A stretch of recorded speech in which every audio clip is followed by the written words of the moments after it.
बाबू भाई कहले एटा कहीं विश्वर हो गला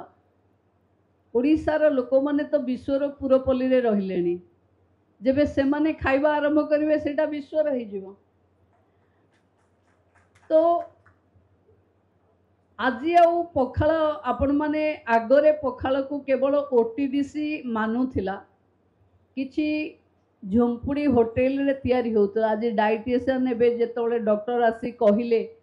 गुणवत्ता ताको सर्टिफाई करथिले कोरोना बेले जे कहीं रूराल ओडिशा को अटैक करि पारलानी कोरोना जेमती सहर लोक मानकू भयभीत करेला गाँव लोकों पाखे कोरोना हारीगला कहीं तार कारण थिला जे गाँव लोक माने सेई पखाल आउ तोराणी को ही बहुत तांको अस्थि मजागत करिसंती जो कारण तांकर रोग प्रतिरोधक शक्ति बहुत अधिक।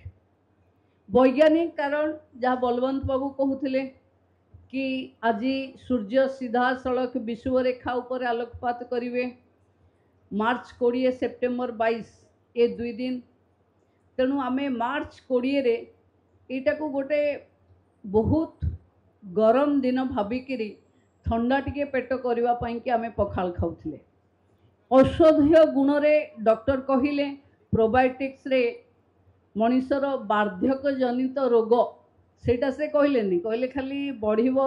इम्यूनिटीज बोली। देखो गाँव माने लोक जेबेठू पखाल खाइबा छाड़िलेनी सेबे तांको चुट्टी टिके पाचिलानी किंतु आगरे जदि बहुत चुट्टी पाचु नथिला सहर को जी आसुथिले तांकर जल्दी बाल धड़ा हो जाउथिला सहरी स्टाइल को जी अपनाउथिले किंतु गाँव लोक मानकर चुट्टी बहुत दिन जाए कला रहुथिला तार कारण भी बार्धक्य जनित रोगर उपशम पखाल ही करे। एटा औषधीय गुण भावे भी ताकू आमे करि परिबा। आम संस्कृति कहूची बालकृष्ण दास कहूथिले आस जीवन धन मो पखाल कंसा तामाने जीवनर धन जदि काहाकू कुहा होउतिला से पखाल कंसा को कहा जाउथिला। तामाने सेतबळे पखाल कंसाटे जहाँ पाखे अच्छी ता जीवनर धन से ताको आउ किछिर आवश्यकता नहीं। आउ सेतबळर ओडिया मु भाबुची ना डॉक्टर पाखे स्लीपिंग पिल्स खाउथिबे ना निजर अट्रैक्शन डिट्रैक्शन को सामना करुथिबे किंबा आजिका दिनर युवपीढ़ी भली बहुत पैसा देई ए जो पिज्जा बर्गर आधुनिक खाद्य को किणी विभिन्न गैस्ट्रिक जनित विभिन्न रोग रो सामना करने को पड़ुथिबो। मु भाबुची आमे जेतबेले पिला थिलु आम घरे सकाळु आउ किछि हुएनी जार जेते पिला गाँव रे सेते कंसा थाए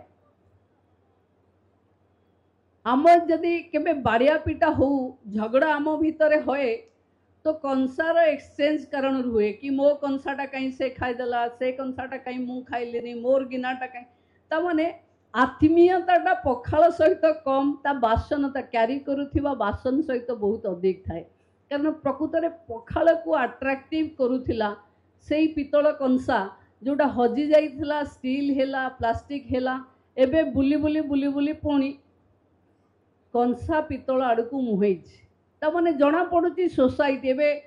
बाबू भाई की मु कहूली बाबू भाई आमे जेबे स्कूल रे पखाल खाई आसी थाउ सार आमको पचारती आज कौन खाइच तो आमे आउ किछि कहूना पखाल गोटे कमन कथा जितेबाला टिके गाँव रे कहार पुओटा टिके रोजगारिया हैला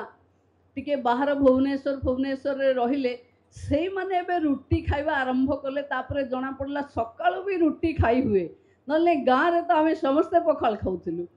तो नुआ भाउज जदि किए बाहरु आसिला गाँ को सहरी झियो सी सकाळु उपमा हलुआ बनेवा आरंभ कले तो लगिला कि चलो भाउजों घर को जीवा पखाल छाड़ी आउ किछि खाइबा को मिल पारिबो किंतु ओडिया घर रे मु भावे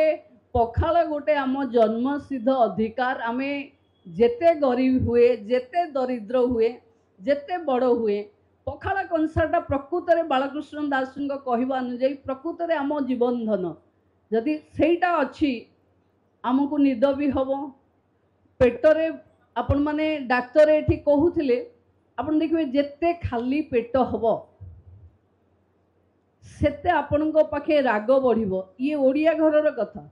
बाहर लोक उपास रहउचंती तांको ऊपर किछि तांकर लाइफस्टाइल तांको खाद्य हमठू बहुत डिफरेंट।